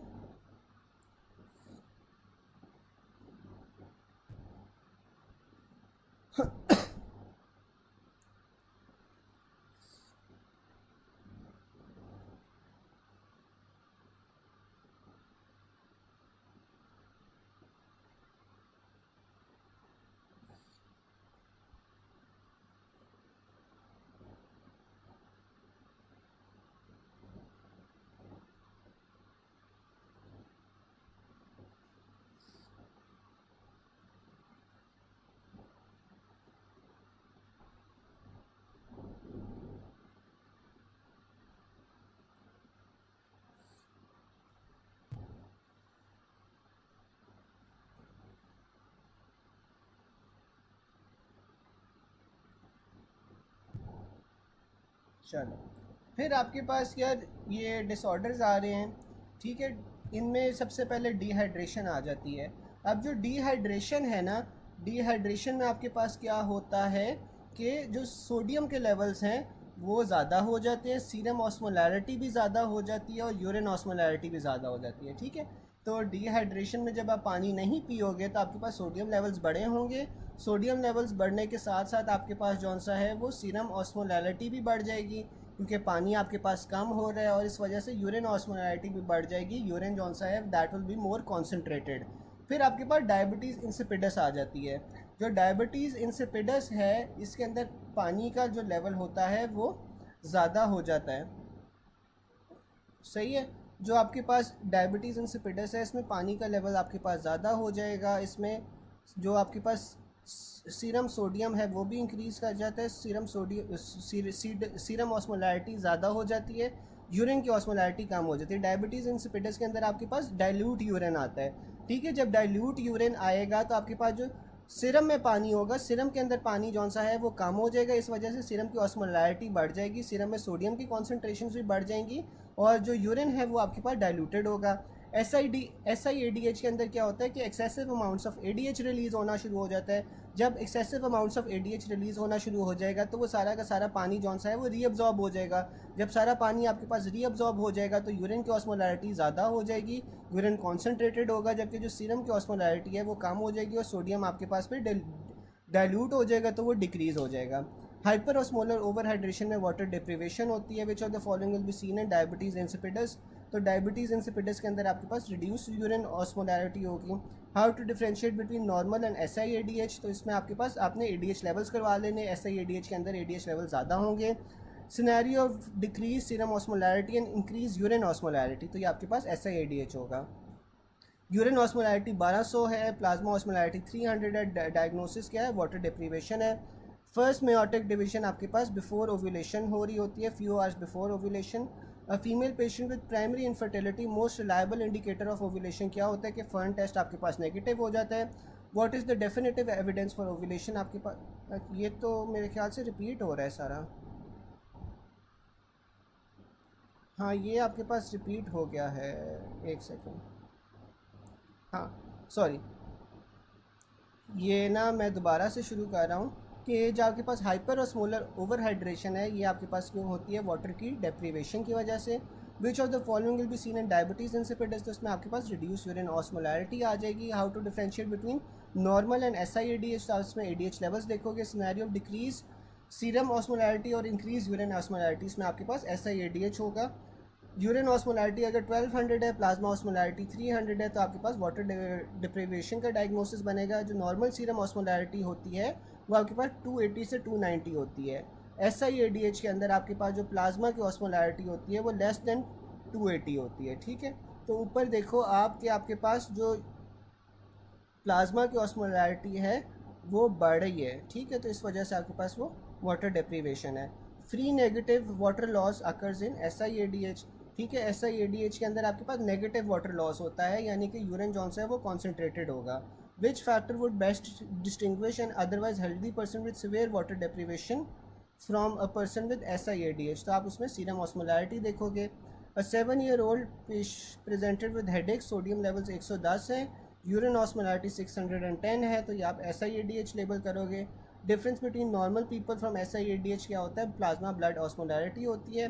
डायबिटीज़ इंसिपिडस में there is changes in decrease urine osmolarity. A 65-year-old male with stroke had decreased appetite, thirst and tendency to throw. The cause of his decreased thirst would be increased ADH, ठीक है।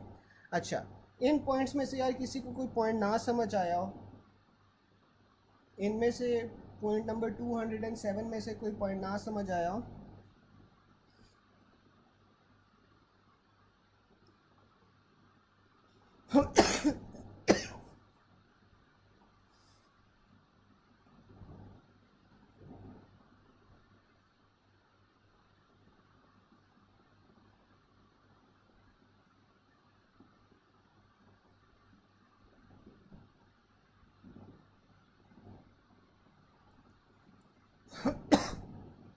Doctor सफाना, इसमें ना blood और plasma की osmolarity एक ही बात है। I don't think आपके पास इस तरह का ऑप्शन आएगा कि ब्लड या प्लाज्मा की ऑस्मोलैरिटी, दोनों में से आपको डिफ्रेंशिएट करना पड़ेगा। लेकिन अगर आ जाए तो उसमें आप जाहिर है फिर प्लाज्मा चूज़ करोगे, ठीक है, क्योंकि ऑस्मोलैरिटी तो प्लाज्मा की होती है ना। ब्लड के अंदर तो आपके पास दोनों सेल्स भी आ जाते हैं, प्लाज्मा भी आ जाता है। सेल्स को तो कोई फ़र्क नहीं पड़ता, plasma will be more specific, ठीक है। तो प्लाज्मा जौन सा है ना वो आप प्रेफर करोगे। डायबिटीज़ इंसिपिडस के अंदर यूरिन ऑस्मोलैरिटी डिक्रीज वाला समझा दें। अच्छा, अब जो डायबिटीज़ इंसिपिडस होती है इसकी दो टाइप्स होती हैं। डायबिटीज़ इंसिपिडस की आपके पास दो टाइप्स होती हैं। एक आपके पास नेफ्रोजेनिक डायबिटीज़ इंसिपिडस होता है, एक आपके पास सेंट्रल डायबिटीज़ इंसिपिडस होता है, ठीक है।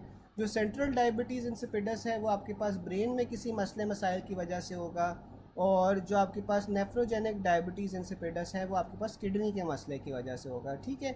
इसमें आपके पास क्या होता है कि जो वाटर की रीअब्जॉर्प्शन होती है ना वो नहीं हो पाती, ठीक है। वाटर रीअब्जॉर्ब नहीं हो पाता, तो वाटर अगर आपके पास रीअब्जॉर्ब नहीं हो पाएगा तो यूरिन के अंदर आपके पास जो पानी है वो ज़्यादा निकलेगा, ठीक है। यानी कि आपके पास डाइल्यूटेड यूरिन निकलेगा।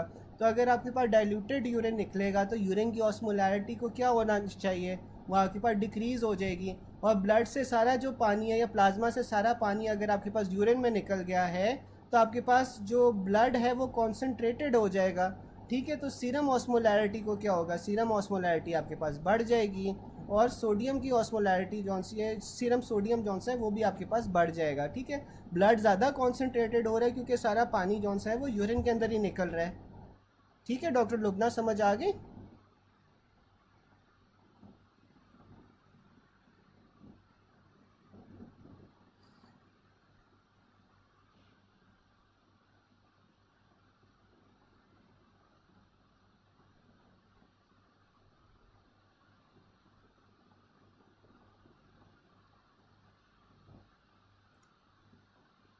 फिर आपके पास 208 आ जाता है। इसमें क्या है कि Cushing features with raised ACTH, ठीक है। तो इसमें आपके पास कुशिंग डिजीज़ होती है। अच्छा, अब सबसे पहले हमारे पास hyperaldosteronism, primary hyperaldosteronism, secondary hyperaldosteronism देख लेते हैं क्या होता है। अब जो प्राइमरी हाइपर एल्डोस्टेरोनिज्म होता है ना, अब नाम से ही पता चल रहा है दोनों के अंदर आपके पास एल्डोस्टेरोन लेवल्स जो से हैं वो ज़्यादा होंगे। अब जब एल्डोस्टेरोन लेवल ज़्यादा है, एक तो प्राइमरी कॉज हो सकती है, एक सेकेंडरी कॉज हो सकती है। प्राइमरी को आप कौन सिंड्रोम कहते हो, इसमें क्या होता है कि जो प्राइमरी हाइपर प्रोडक्शन हो रही होती है एड्रीनल मिनरलोकॉर्टिकॉइड्स की, ठीक है। जो आपके पास जोना फेसिकुलाटा है, जोना फेसिकुलाटा के अंदर आपके पास ये एल्डोस्टेरोन प्रोड्यूस हो रहा होता है और इसकी ओवर प्रोडक्शन हो रही होती है जो एल्डोस्टेरोन है। इसमें आपको क्या मिलेगा, इसमें आपको जब हाइपर एल्डोस्टेरोनिज्म होगा तो हाइपोकलीमिया मिलेगा। आपको पता है कि जो एल्डोस्टेरोन है वो सोडियम की रीअब्जॉर्प्शन करवाता है, जबकि ये पोटेशियम की सिक्रीशन करवाता है और साथ में वाटर की वो हाइड्रोजन आयंस की भी सिक्रीशन करवाता है, ठीक है।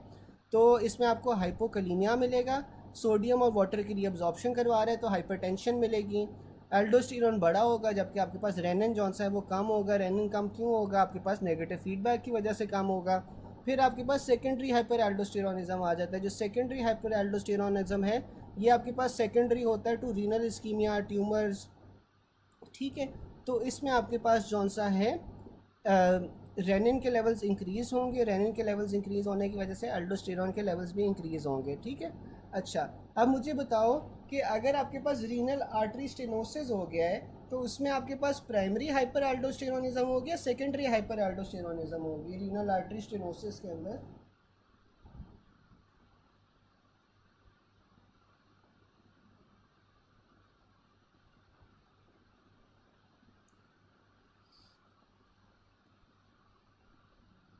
बिल्कुल सेकेंडरी होगी, ठीक है। फिर आपके पास आ जाता है प्राइमरी एड्रीनल इंसफिशिएंसी या एडिसन्स डिजीज़।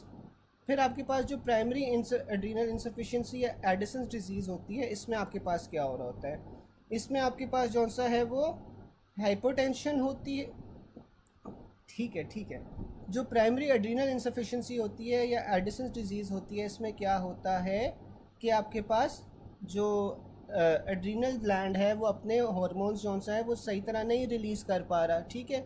उसमें आपके पास हाइपोटेंशन होगी, हाइपरकलीमिया होगा और इंक्रीज पिगमेंटेशन ऑफ स्किन होगी, ठीक है। तो ये क्यों हो रहा है? क्योंकि आपके पास एल्डोस्टेरॉन जो सा है वो इनफ प्रोड्यूस नहीं हो रहा। जब एल्डोस्टेरॉन इनफ प्रोड्यूस नहीं होगा तो आपको हाइपोटेंशन मिलेगी, हाइपरकलीमिया मिलेगा और इंक्रीज से स्किन पिगमेंटेशन मिलेगी। अच्छा, मुझे कोई बता सकता है जो स्किन पिगमेंटेशन होती है वो कौन से हार्मोन की वजह से होगी? यहाँ पे स्किन पिगमेंटेशन कौन से हार्मोन की वजह से होगी?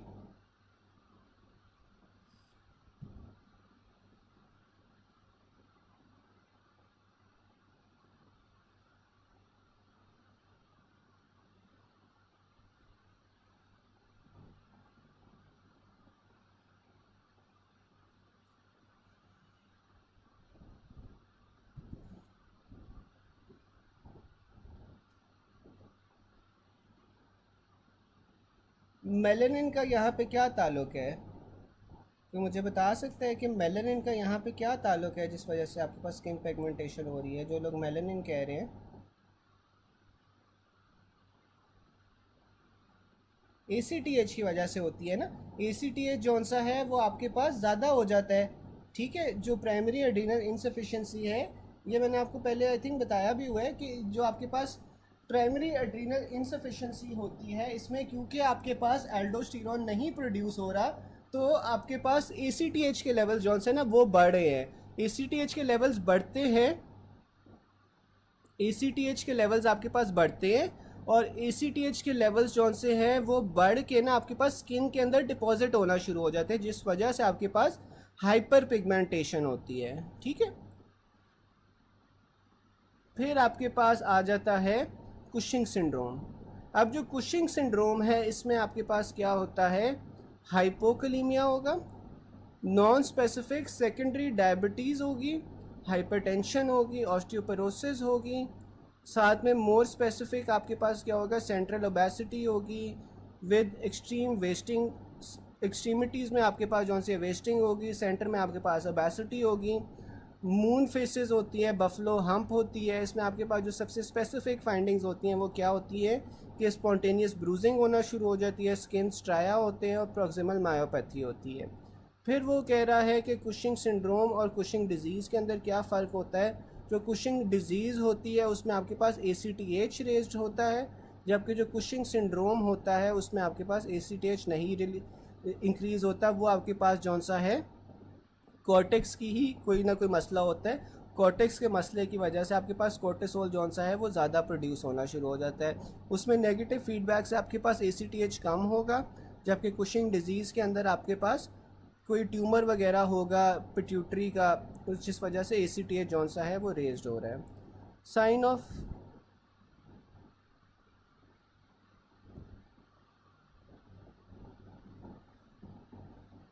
Science of primary adrenal insufficiency आपके पास क्या होता है? वो आपके पास हाइपरकलीमिया होता है, ठीक है। अब प्राइमरी एड्रीनल इंसफिशिएंसी में आपके पास क्या हो रहा है? हाइपरकलीमिया हो रहा है। A lady with hirsutism, hyperglycaemia, hypertension, increase ACTH, तो आपके पास वो कुशिंग डिजीज़ आ जाता है। कुशिंग डिजीज़, कुशिंग सिंड्रोम में आपके पास इओसिनोपिनिया होता है, ठीक है, ठीक है। फिर आपके पास जो सा long scenario of Cushing's and symptoms, in the end there was adrenal mass. तो एड्रीनल में आपके पास मैस है तो ये आपके पास कुशिंग सिंड्रोम होगा, ठीक है। Which of the following is most likely to lead to metabolic alkalosis, तो आपके पास वो कुशिंग डिजीज़ आ जाती है। कुशिंग सिंड्रोम में इन्वेस्टिगेशंस आपने क्या क्या करवानी है? कोर्टिसोल आपके पास ज़्यादा होगा जबकि ACTH आपके पास कम होगा। Female having hypertension, increase pigmentation and failure of Cushing disease, hormone कौन सा रिस्पॉन्सिबल है? ACTH। कुशिंग सिंड्रोम आपके पास कॉमनली क्यों होता है? आपके पास एक्सोजेनस स्टीरॉयड इनटेक की वजह से होता है। हाइपरटेंसिव मैन विद हाइपोकलीमिया, डायग्नोसिस क्या है? कौन सिंड्रोम है? अच्छा यार, एक सेकंड लगा के ना आप ये सारे एक बार पॉइंट्स पढ़ लो। मुझे तो लग रहा है कि सारे वो सेम ही हैं। आप एक बार पढ़ लो, अगर कोई पॉइंट ना समझ आए, कोई पॉइंट डिफरेंट लगे तो आप लोग मुझे बता दो, वो मैं आपको एक्सप्लेन कर देता हूँ, ठीक है। आप एक बार पढ़ लो।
अच्छा 134 का last point, patient with decrease neutrophils, increase lymphocytes and eosinophils, increased ACTH levels, तो आपके पास ये एडिसन्स डिजीज़ होती है। अच्छा अब देखो कि इसमें ना यार ये आपने याद ही रखना है, और इसमें आपने याद कैसे रखना है कि देखो आपके पास ACTH लेवल्स जो से होते हैं वो एडिसन्स के अंदर ज़्यादा हो रहे होते हैं, ठीक है। अब एडिसन्स में आपके पास क्या होता है, एडिसन्स के अंदर आपके पास प्राइमरी एड्रीनल इनसफिशेंसी हो जाती है, जिस वजह से एड्रीनल ग्लैंड जौन सा है वो आपके पास जौन सा है एल्डोस्टेरोन नहीं प्रोड्यूस कर सकता, सही है।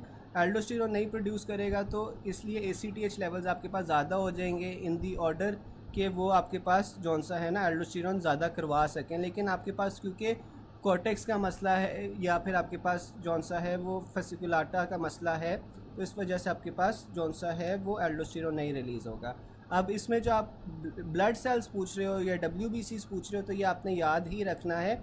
आप इस तरह याद रख सकते हो कि जो एडिसन्स डिजीज़ है ना उसमें डिक्रीज़ क्या होता है, एडिसन्स में आपके पास न्यूट्रोफिल्स डिक्रीज़ होते हैं। अच्छा अब मुझे कोई बता सकता है कि जो कुशिंग डिजीज़ होती है, कुशिंग डिजीज़ के अंदर आपके पास कौन से WBCs कम हो रहे होते हैं? हाँ हाँ नमाज ब्रेक ले लें, बस मैं ये वाले पॉइंट समझा दूँ। कुशिंग्स के अंदर आपके पास कौन से ब्लड सेल्स कम हो रहे होते हैं, कौन से WBCs? कुशिंग्स के अंदर आपके पास कौन से WBCs कम हो रहे होते हैं?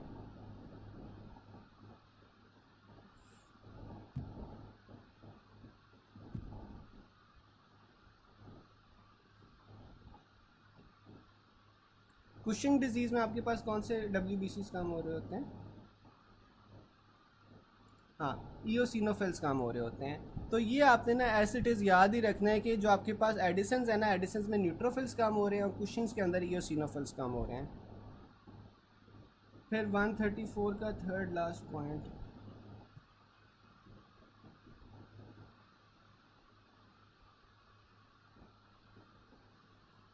यार ऐसा करो फिर आप लोग ना नमाज ब्रेक ले लो, नमाज ब्रेक ले लो, फिर ये जो पॉइंट्स हैं ना मैं नमाज ब्रेक के बाद समझा देता हूँ। 9 बजे हम कंटिन्यू करते हैं और ये पॉइंट्स ना मैं नमाज ब्रेक के बाद फिर समझा देता हूँ, ठीक है, और फिर आगे कंटिन्यू करेंगे, ठीक है। चलो।